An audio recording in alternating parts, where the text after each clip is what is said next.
Computer, ayan. Magandang gabi, good evening. Maraming salamat sa pag-join sa atin. Nire-record ko to kasi alam ko kasi umuulan dito ngayon at kumukulog kumikidlat. So, maraming may mga nag-message sa atin na talagang baka hindi daw sila maka-join dahil ang hina ng computer nila because of the weather condition tonight. But anyways, welcome to our Friday night meditation and prayer. Ayan. So, since on Sunday na, ayan, share ko muna yung aking screen. Ano nga yung magaganap sa Sunday? Ang isang very important, very important celebration. Siyempre, ang Father's Day! Yay! May mga daddy ba dito? Parang So, shout out sa lahat ng mga daddies. Kung meron mang daddies dito, meron ba? Do we have a daddy here? Wala. Anyways, so kung Sa sino picture ni Mami Lot.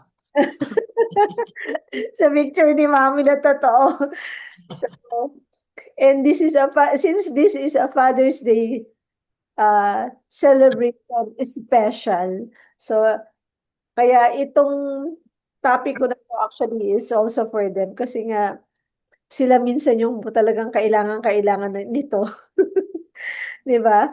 Para tayong may pang another anak na kailangan natin ng i-recognize. Kung mag-fail mag-recognize sa kanila, medyo sad sila.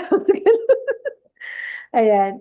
So, to all the fathers out there, happy Father's Day. Sana mag-enjoy kayo. Ngayong linggo, ano na ngayong linggo lang. Syempre, hindi naman. For the rest of your lives. Ayan.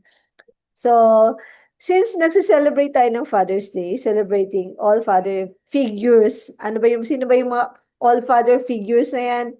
The stepdads, yung mga daddy mismo, the uncles, the grandfathers, and the mentors. Ayan. So, sineselebrate natin sila. Diba? So, even yung mga single moms, sila na rin kasi yung daddy and mommy. Diba? So, um, we bless all the dads and the one who's acting as dads. Ayan. So, ano nga ba? Share naman natin. What makes father so special ba? Sa inyo, sa family nyo, what makes dad, your husband, your hubby, yung daddy sa inyo na special sa family nyo? Ayan. Just chat it in our chat box or you can just say it. Diba? Ayan. What makes father so special? Dito sa bahay, parang malungkot kung wala yung, yung husband ko kasi lagi yung nagpapatawa. Lagi yung maraming joke. Kakampi ng mga anak. Oh, totoo. Pagka, Puro. pag madaldal ang nanay, kakampi ni sila ng Correct. Diba? Nagkakampihan sila. So, ganyan. Ayan, sabi ni Mami Kadi, provider ang partner sa kakwento. Oo, totoo yan. Kakwentuhan talaga. No? Lalo na tayo. Lagi na tayo, hindi na, yung social life natin, hindi masyado, wala na wala nang masyadong Kaya talagang kailangan yung relationship sa hobby. Ano pa? Sabi, he is my best friend. Oh, di ba? Since birth? Since birth talaga, Mami Lot. O, BFF niya since birth. O, ano pa? Neutralizer, sabi ni Mami. Liling. Pang neutralizer. Parang sa akin yata. Parang hindi pang pakulo yata sa akin. Oh, ayun, nagalit na. Narinig yata ako. Anyways, ayan. Walang kachismisan, walang maingay. Tama, Mami Aw. O, di ba? Tsaka maganda yung yung taga-sabi sa'yo kung ano ka talaga. Kung ano yung mga dapat punahin sa'yo, di ba? Parang, paano yung ganito ka, o yung ganyan mo, o ganyan. O at least, di ba, may isang taong nakakapagsabi sa'yo ng ganyan. O, sabi ni Mami P, he is an anchor. Stress na ako. Siya kalma lang. Pero gumagawa ng paraan. O, di ba? Si Mami Merdan, good husband, good father, good provider. Wow, talagang lahat ng good na sa kanyang husband. Mami Ardeen, my best frenemy. Taga-boost ng moral ko every time na pinanghihinaan ako ng loob. Yan tayo dapat naman, no, yung mga husband. Sa husband, but we boost each others. Mami, but kasundo ko sa lahat ng bagay ang tatay ko. Oh, di ba? Speaking of tatay ni Mami Lot, isama natin yung tatay niya sa prayer. No, Mami Lot? Pero nakita ko yung video mo kanina na kumikilos-kilos yung si si si tatay mo, natuwa ako. Ah, we did a quick visit sa Dumaguete. Binisita namin yung family ni Mami Lot. And nakakatuwa kasi nung last 2 years ago yata, 2023, pinag-pray namin yung mami niya na nasa ICU, ilang araw sa ICU. As in, akala nga namin hindi na maki-carry on. Pero ngayon, no, ang lakas na, talagang nagmilagro yung Lord sa kanya. So ngayon naman, yung father naman niya, yung pinag-pray namin, nasa bed lang yung father niya, no. Nakakatuwa kasi kumikilos-kilos. Ang daming ginagawa ng Lord sa atin, ano? Nakakatuwa. Oh, Mami Justice, cook at naglalaba. Oh, multi-talented. Appear tayo dyan. Ganyan din yung asawa ko pagka sobrang busy ko. Siya yan, kanina, taga linis ng car, taga hugas ng pinggan, at driver pa, o ano pa. O nga, no? Bigyan ko nga ng incentives. Ganun. May bonus, bonus. Ganun, sige.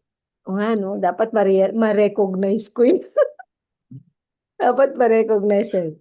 Mami Arlene, jack of all trade, kapag sa bakasyon, katuwang ko sa mga gawaing bahay. Ang sarap ng ganyan mga asawa, no? Thank you, Lord, for husbands and dads like those dads, no? Yung mga dads natin, iba-iba sila, pero they are the perfect dads for our kids. They are the perfect hobbies for us. Ano yan? Handpick. Handpick by God. Ako naniniwala talaga ako dyan. Perfect for you. Hindi sila perfect, pero perfectly handpicked by God. Parang pag naisip niyo ba yun kung iba yung asawa niyo? Ano kaya, no? Ano kaya mangyayari? O parang siguro hindi ko magagawa lahat ng ginagawa ko. Hindi talaga. If iba yung naging asawa. So, ano ba tayo? Ayan. So, ito lang, reminder lang, things you can do with dads. O ano ba? Pwede siguro mag-breakfast in bed. Ano pa ba? Magnalo. Ba itong ano natin? Ayan. Family cookouts, creating lasting memories, handwritten cards. Alam niyo, iba pa rin ang handwritten cards. Iba pa rin yung dating nun. So, kung makakapagbigay kayo sa mga daddy, sa mga hubbies, mas okay. Pas paggawain niyo yung anak niyo, iba pa rin yung dating sa kanila. Ano pa? Outdoor adventures, ano pa? Fun ways to celebrate, family game night, movie marathon, picnic in the park, bahala na kayo, pero sana i-celebrate natin, di ba? Ayan, so this is a tribute to all dads. Thank you for everything. To all the fathers, grandfathers, uncle, mentors, thank you for unwavering love, your sacrifices, and your endless support. Today, we celebrate you. Lord, i-bless mo po lahat ng mga daddies, ng mga fathers na namin, They are awesome dads, and we thank you for their lives. We thank you, Lord, for their strength. We thank you for their patience sa amin at sa mga anak namin. Salamat, Lord. I-bless niyo po lahat ng mga daddies namin, Lord. In Jesus' name, amen. O, di ba? Oh, nandito siya. So, let's have our meditation. We'll just have a very quick meditation. So, Mami Didi, kindly read po ang ating meditation. Sure po. Proverbs 14:15 to 16. A simple person believes everything, but a wise man thinks things over carefully. A discerning person will be alert in every situation, while a fool cannot see what it is coming. They do not know what the next move will be. Amen. Ay, ako, pray natin to na maging ganito tayo na talagang na we will see what is coming and we will discern, we will recognize. I think isa to sa mga importanteng topic pagdating talaga sa family natin, sa mga anak natin. Okay? Na talagang maging wise person ang bawat isa sa atin, maging wise parents, wise friend, wise wives, wise hobbies, di ba? So, tonight, our topic is the power of recognition. Ayan. So, actually, recognition is very important, and I have listed some words here that attributes to recognition. Okay, so ano ba yan? Recognition, you can attribute awareness. Okay, just being aware of your environment, and what is happening around. Recognition is also understanding, being able to understand and find the reasons why, na pag may nangyari, you will understand, ay, nangyari yan kasi ganito. May dahilan. Okay? You will be able to recognize na something happened because may reason yan. Another is acknowledge, to be able to vocalize or to be vocal or to say what you have recognized. No? Hindi mo lang sa sarili sa loob mo, but you will acknowledge what you recognize in a person or in a situation.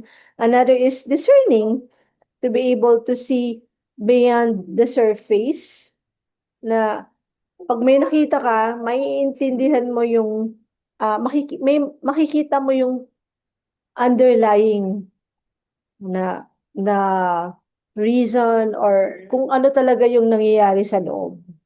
'Di ba? Like for example, umiiyak yung anak mo, parang wala namang dahilan. Pero yung pala, masakit pala yung tiyan niya, yung tummy niya, yung may nararamdaman pala siyang pain, o kahit hindi niya sinasabi, nadidiscern mo, oh, okay, meron. Ba't ka pa nandito? I know, not now. It's already evening, o tonight na. Sama church. On Sunday. I'm in a meeting. Oh, yun. Okay, thank you. Yun. And recognition is also mindfulness. Mindfulness, to be able to recognize and care. Yan yung pagiging mindful, no? Na you recognize and you care. Diba? Pwede kasing na-recognize mo pero wala ka ng paki. Diba? Hindi pa rin yun. And then, celebration. To be able to recognize, to see, and be happy about it. Diba? To celebrate. So, recognition is really very important when it comes to our lives. So, ito yung mga attributes niyan.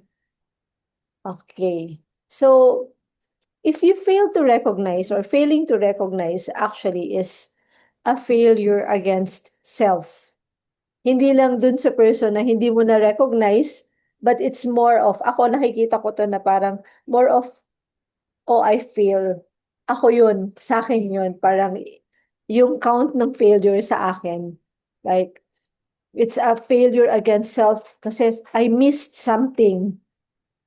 Meron akong na-miss na dapat hindi ko na-miss yun pero na-miss ko. Or I lose something. It's a loss on my part.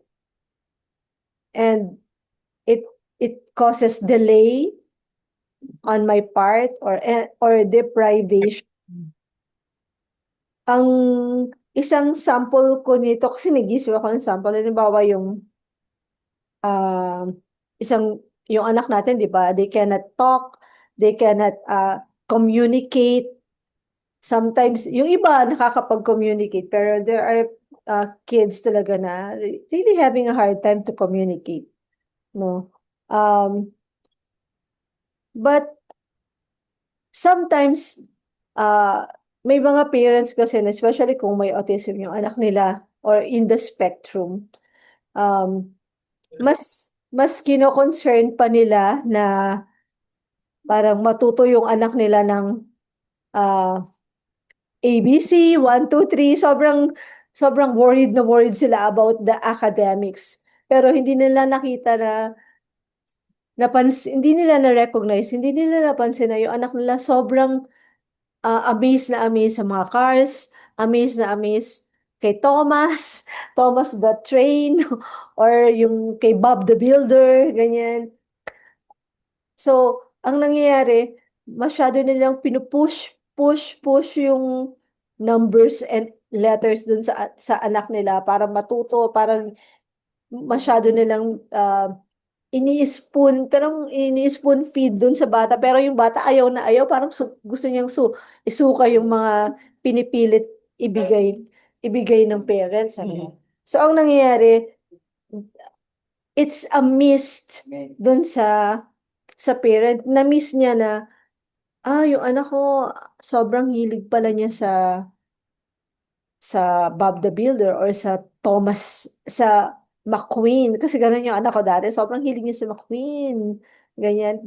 Na, hindi mo nakita na, yung pwede mo palang gamitin yon to connect dun sa bata, 'di ba? So, you lose that kasi hindi mo na-recognize, hindi mo, parang binaliwala mo yung desire ng anak mo for these things, ganyan. So, for me, failure to recognize those kind of things, yung mga importante sa ibang tao, pag hindi mo yun na-recognize, it's a loss on your part. Okay? Imbis na makakakonect ka dun sa tao, hindi mo yun magagawa. Ayun. So, sige, mamaya maintindihan natin ito mabuti. Ayan. So, failing to recognize, maybe there are different reasons why this happens.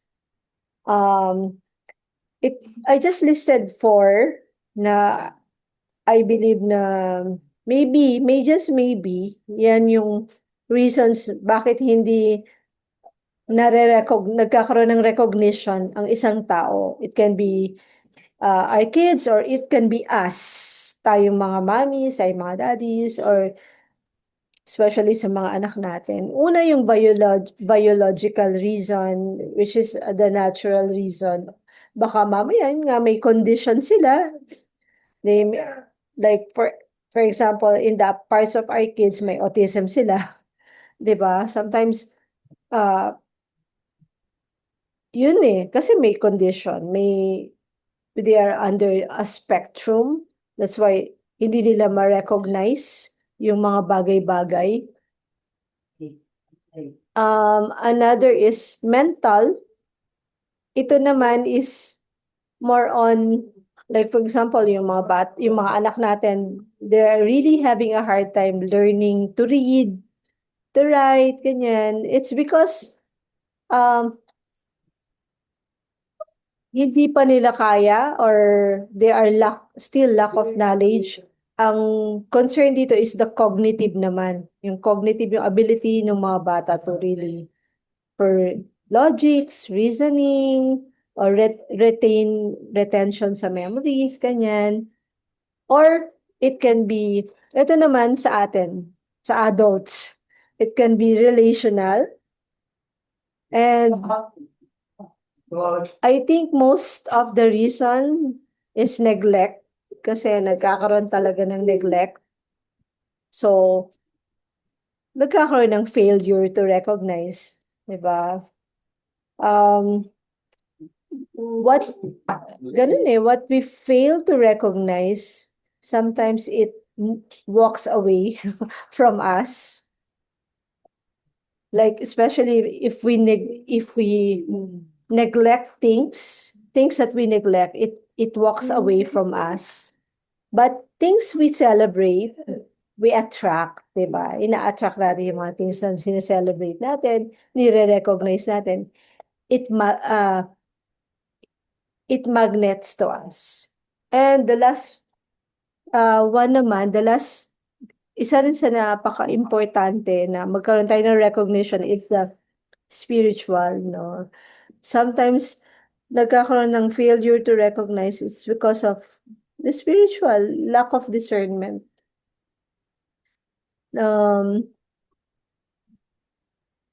Ayan. Ito naman, nakita ko is lack of depthness. Okay. When it comes to the spiritual matters or our relationship with God, hindi talaga ka nag-go deeper or nag-effort to seek deeply. Ayan. So, kaya, minsan, may ginagawa na pala si God, hindi mo pa nare-recognize na, oh, ginagawa na, dito pala si God. Ganun. Parang, oh, ang tawag yun, parang lack of awareness and di mo na-recognize na God is doing something and you miss it, ganyan. So, parang lack of spiritual discernment. And I want us to, again, be reminded, recognition is very powerful. The more you recognize, okay, it means the more you welcome them, the more that it will come to you, the more that you will attract them, and the more that it defines your standards. It defines you as a person. Kung ano yung nire-recognize mo, it defines you. Like, recognition kasi is a sign of maturity. It's also an act of humility.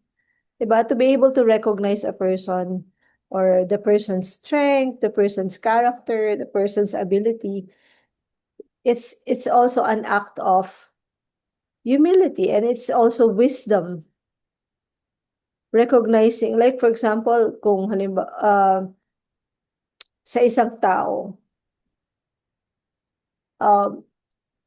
especially if you're in a relationship with a person or you're handling a group of people, failing to recognize the gifts of each person, di ba, is a loss on your part kasi hindi mo ma-attract yun. Parang hindi mo ma-retain yung relationship if you fail to recognize yung giftings, yung special qualities ng mga tao. Bakit? Kasi it's a neglect. Diba?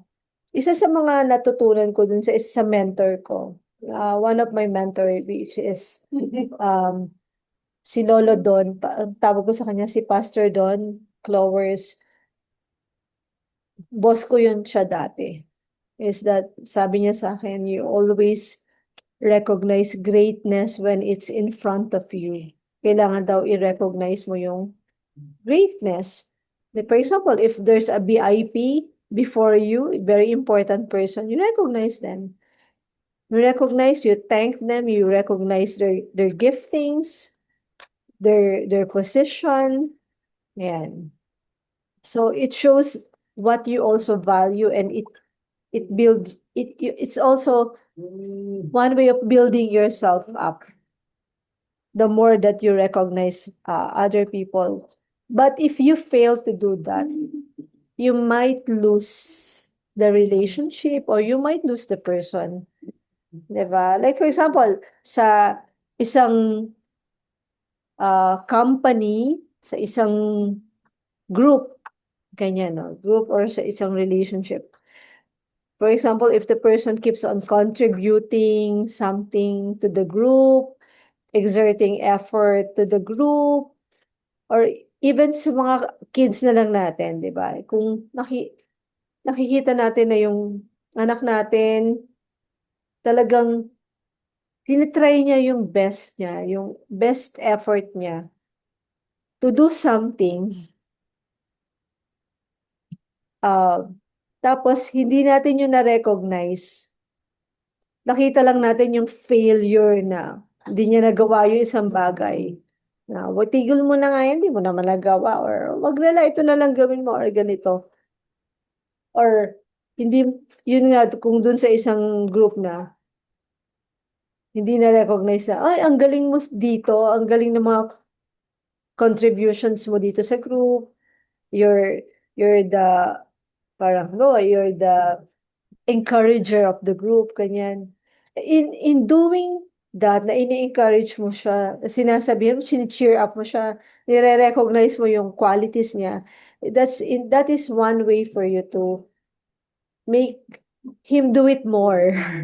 Ngayon, para lalo niyang gawin yon at lalo pa siyang ma-develop into that giftings. Yung sa mga anak naman natin, I think kahit yung effort, kahit i-recognize natin yung effort na ang galing mo, kita-kita ko yung pagsusumikap mo, ganyan. Kasi nakita ko yan sa anak ko. Minsan, I know parang hindi niya kayang gawin. Pero the fact na nagsusumikap siya, nagtatry siya, kahit yun na lang pinupuri ko, "Thank you for trying." Buti na lang, tinatry mo yung best mo, nare-recognize ko yan, nakikita ko. Thank you. Diba? Yung ganun. So, the more you recognize, the more you welcome changes, welcome improvements, welcome relationship, the more you attract them to you. So, yun. So, ano ba yung mga powerful things to recognize always? Let's remember, tatlo lang to nilista ko na we need to always recognize. Number one is recognize that you have an enemy. Ayan.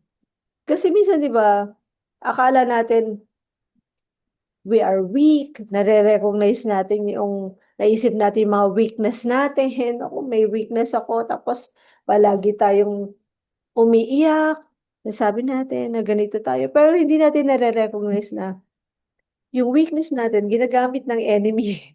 Ginagamit niya ng enemy to really destroy us. Sabi dito sa 1 Peter 5 verse 8 to 9, be alert. Maging alert tayo. Be alert and of sound mind. Ito, napakahalaga nito. Dapat talaga pagpe-pray natin to lagi na bibigyan tayo ng Lord ng sound mind. Be alert and of sound mind. Your enemy, the devil, prowls around like a roaring lion, looking for someone to devour. Resist him, standing firm in the faith, because you know that the family of believers throughout the world is undergoing the same kind of sufferings. John 10:10, the thief, our enemy, si Satan, ang devil, comes only to steal, kill, and destroy. I have come that they may have life and have it to the full. Ayan. So, recognize that we have an enemy. That's why we should always be in prayer. Ayan. Lagi tayo magpe-pray. Lagi yung pagpe-pray yung family nyo, pagpe-pray nyo. Lagi yung pag-pray yung mga anak nyo. Laging isa sa prayer ko whenever I move around or I go to another island, I travel. Number one prayer ko talaga is safely from the plans of the enemies. So, hindi lang enemy, enemies. Yan, marami tayong kalaban sa spiritual enemies na yan. And they are doing many things just to steal, to kill, and destroy our lives. Diba? Kaya dapat talaga, we're always in connection and in prayer sa Lord, in prayer with God. And hindi lang para sa atin talaga.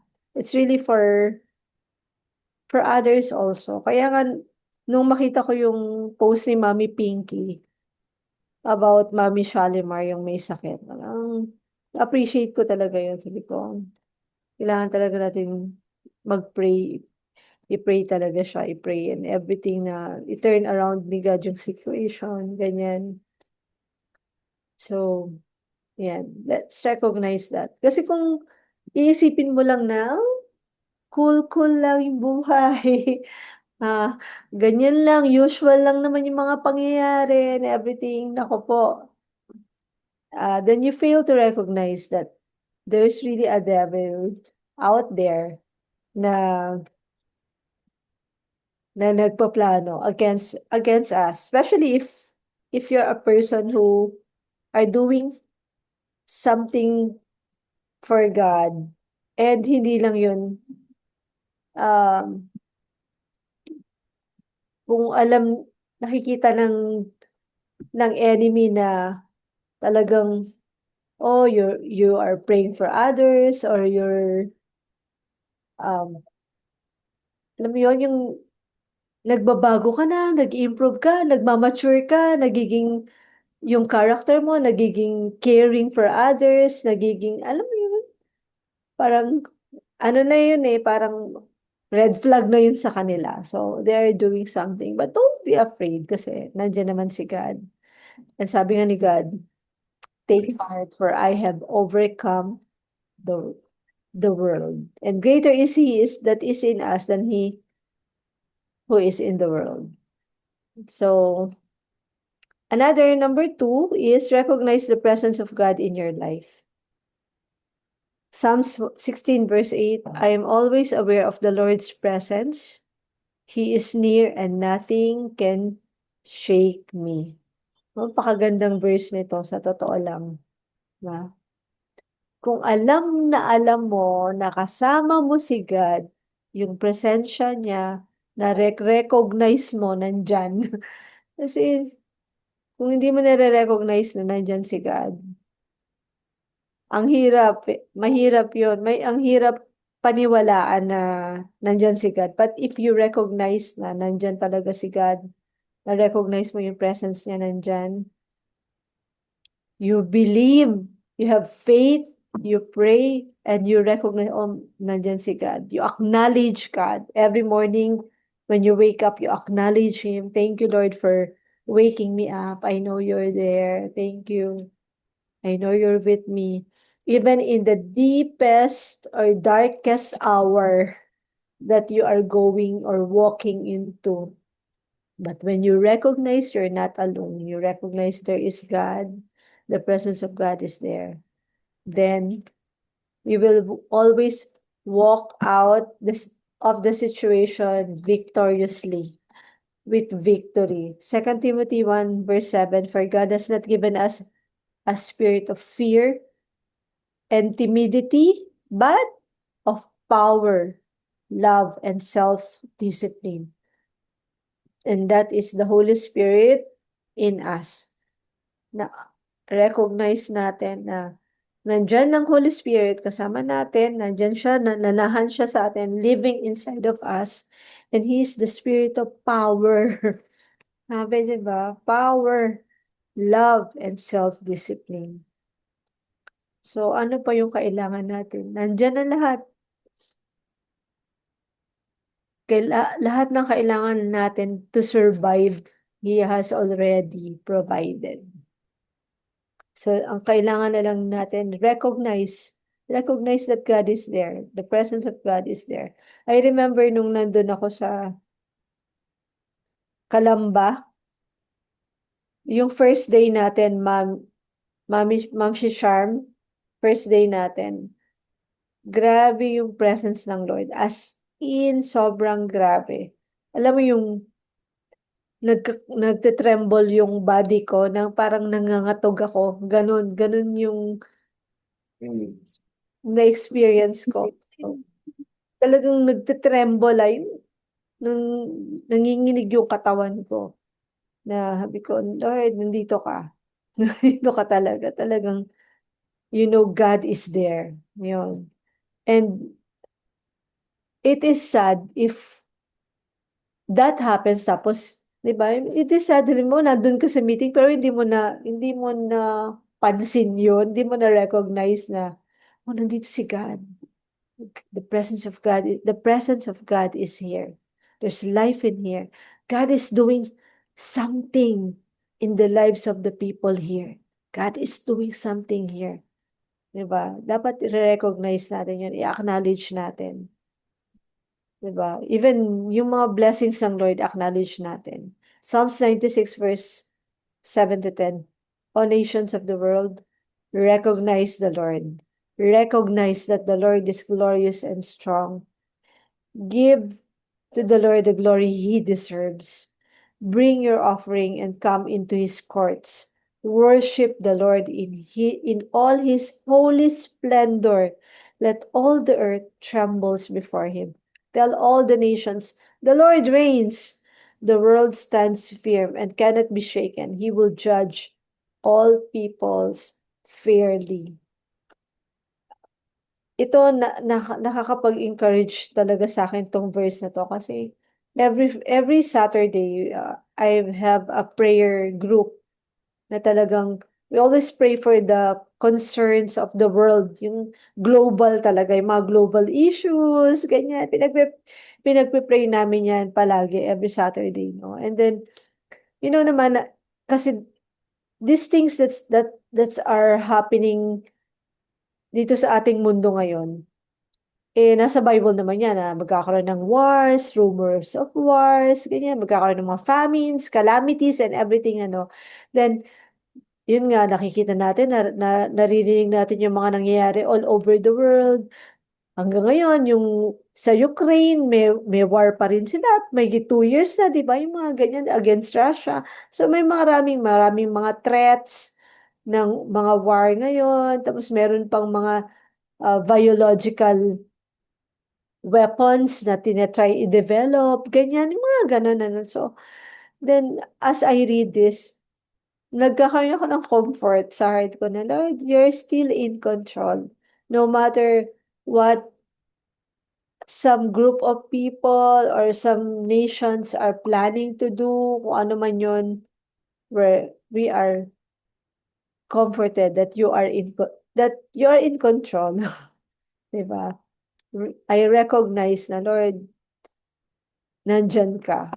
At hindi mangyari ang isang bagay na hindi mo alam. Yun. Diba? So, tayo, ano lang yung the best na magagawa natin? Recognize, acknowledge God.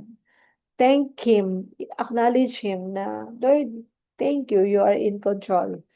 In my family, in the Philippines, in the whole world. Diba? So, ayan. Recognize.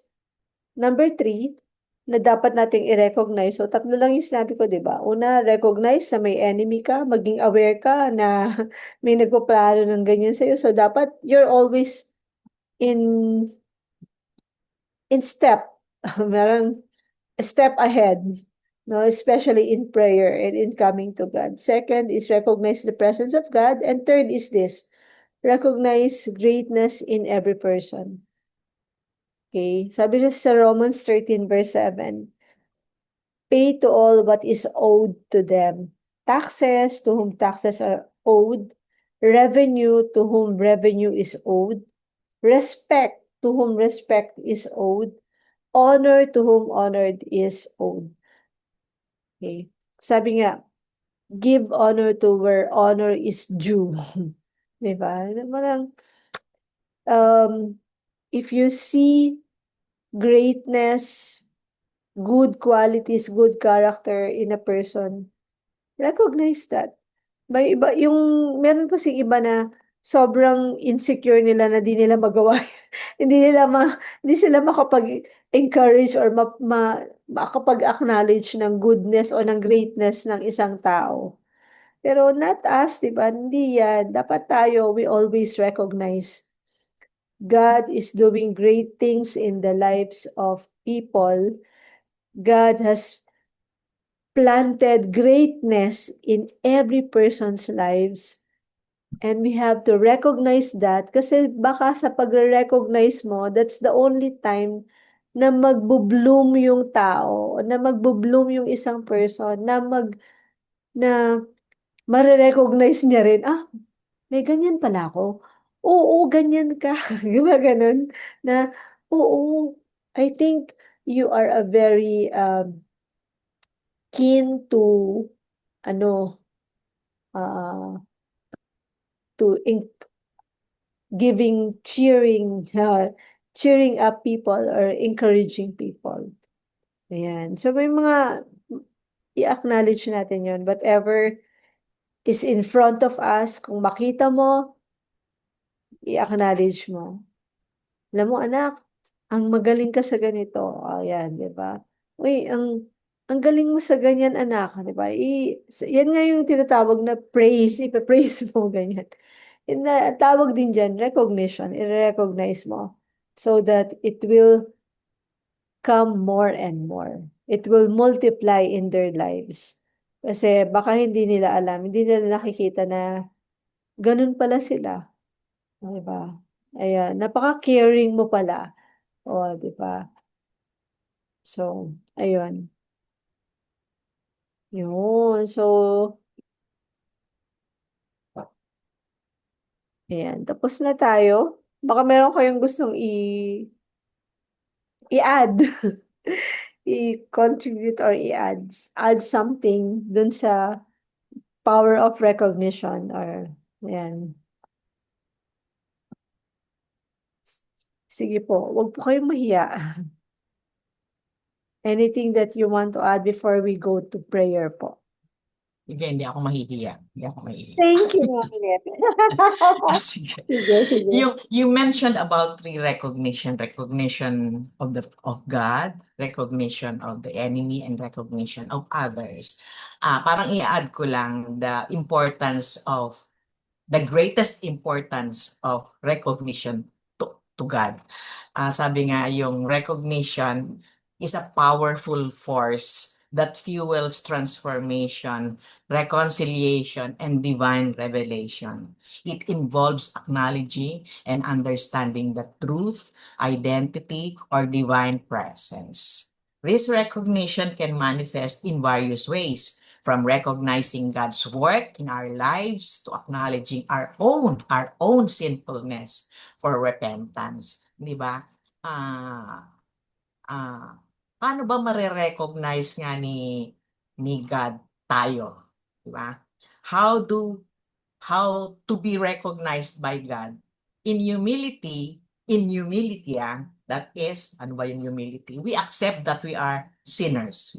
We are all sinners. No one is free from sin, di ba? Only God is perfect. Only God is sinless. In humility, if you take the lowest place and are then promoted, it becomes evident to all that you are worthy of the honor. Likewise, when we learn to live a life in humility, we may receive the ultimate recognition to be called a good and faithful servant and be seen as a true child of God. Di ba? Tapos, God sees us as His good creation. That is in Genesis 1. God also sees our brokenness, our flaws, and our scars. These marks left by the struggles of life, our challenges in life, do not take away from the beauty God sees when He look at us. God knows our past, and yet God sees remarkable splendor in the present. Yung journey natin, God sees our journey, and parang inilagay tayo sa sitwasyon na yon dahil may purpose siya.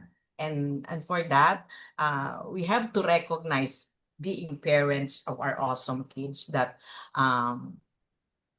pinili tayo ng Diyos, mahal tayo ng Diyos, nire-recognize niya tayo na tayo ay anak niya. Di ba? Yun lang. Thank you po, Mami Net. O, sino pa? Mami Justice, sige, anong sinilagay? Yan, sabi ni Mami Justice dito. Proverbs 27:2. Let someone else praise you and not your own mouth, an outsider and not your own lips. Ayun, thank you, Mami Justice, for sharing that. And in connection to what you and Mami Nets share, di ba, naalala ko lang yung sinabi na ng Lord, ang ang nagpapakumbaba ay itataas ng Lord at ang nagmamataas naman ay Ay, iba. ibababa ng Lord. Kasi uh, giving recognition is also an act of humility talaga eh, 'di ba? It measures also the maturity of our hearts, our minds, our character. 'Di ba? Kasi to be able to recognize a person talaga is parang sinasabi mo, this person is really good, better, ganyan, di ba? Eh, actually, may mga tao na hirap gawin yan. Sa totoo lang, may mga ganyan tao. Especially those who are medyo mataas na position na, ganyan. And it's really sad. Kasi if that happens, you will lose people. Especially kung you're in leadership positions, ganyan. Yun. Or you're in a group relationship. Sayang naman, di ba? Kung ikaw lang lahat nagagawa ng bagay, you fail to recognize, may strength pala to siya, bigyan mo na, bigyan mo siya ng, share mo sa kanya yung load, hindi mo lang i-carry lahat. Share mo yung, no, yung pala, meron pala siya. Alam mo, natutuwa nga ako sa group natin, sa totoo lang, no. Dito sa Autism Family Support Group, sa ating group, iba-iba yung function natin, iba-iba yung strength natin. Like, meron dito, grabe, ang galing niya ah, sa pagpaplano, mga ganyan, ang galing niya sa mga ang tawag diyan, yung may gift siya sa pakipagrelasyon sa mga sa politicians, sa mga community, mga ganyan. Ang galing niya mag-connect-connect, ganyan. Tapos meron naman dito sa group natin, ang galing niyang runner. Pag Mami, pwede ikaw gumawa nito. Di magdadalawang salita, gagawin niya yan agad. May mga ganyan tayo. Talagang iba-iba yung part natin, di ba? Sa body. Meron naman, ang galing naman mag-design ng napaka-creative. Pag may meron kaming dito sa Cebu, siya nagde-design ng mga backdrop, mga ganyan, di ba? So, mga ganyan. Iba-iba talaga tayo ng giftings and we should really recognize the giftings of each other. So, meron pa ba? Meron pa kayong idadagdag? Okay, kung wala na, magpe-pray na tayo. Let's pray. Okay. Mami Cathy, can you please lead us in praying for our awesome kids muna? Tapos I'll pray for us.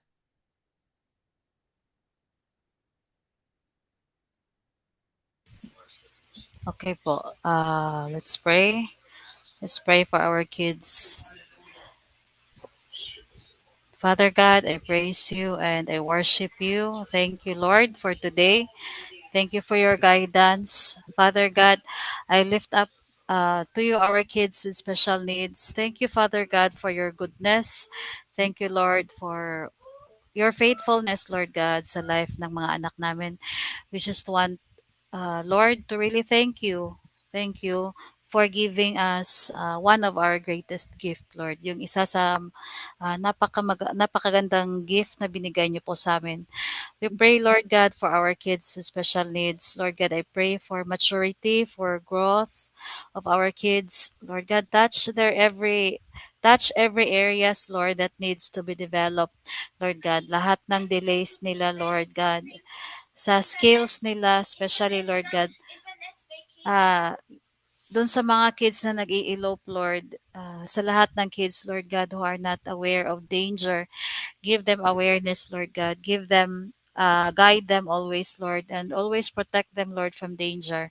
Protect them from any devices of the enemy, Lord God. I pray, Lord, na wala na pong kids, Lord God, na mawawalay sa mga pamilya nila. Lord God, let these kids feel your presence every day. Let them feel your love, Lord God, your comfort, Lord, every day, Lord. I pray that they really feel loved and protected and secured and taken care of, Lord God, from their families, from their caregivers, and also from their communities, Lord. Lord God, praying for good health, wholeness for our kids, praying, Lord God, for them to learn to know you more, to grow deeper in love with you, Jesus. And also, I declare healing upon healing for our kids who are sick right now. Touch them, Lord God, from the inside out, declaring that by your wounds and by your stripes they are healed, they are well, and they are whole. Lord God, may you grant these kids your shalom, peace, wholeness, favor upon favor, wisdom and blessings, and also declaring long and satisfying life for these kids, Lord. In Jesus' name I pray. Amen and amen. Amen. Sige, pray tayo. Let's pray for all the awesome parents. Panginoon, we want to lift up to you all our awesome parents, especially lahat ng mga parents na nandito ngayon. Kasama ko sa Zoom na to na nagpe-pray kasama ko. Lord, praying for your help to come upon us, O God. Help us, Lord God, to be the person that you have planned us and designed us and purpose us to be, Lord God. Lord, help us to see all the beauty that you have put inside of us and with others also. Makita namin, help us to recognize, Lord God, uh, recognize the plans of the devil, of the enemy against us, Lord God, but we bind them. Lord God, thank you that your protection is upon us, oh God, that your plans uh will uh, will will be victorious. Your plans are what will happen in our lives, oh God. We claim your plans in our lives, oh God. And Lord, we bind all the plans of the enemy.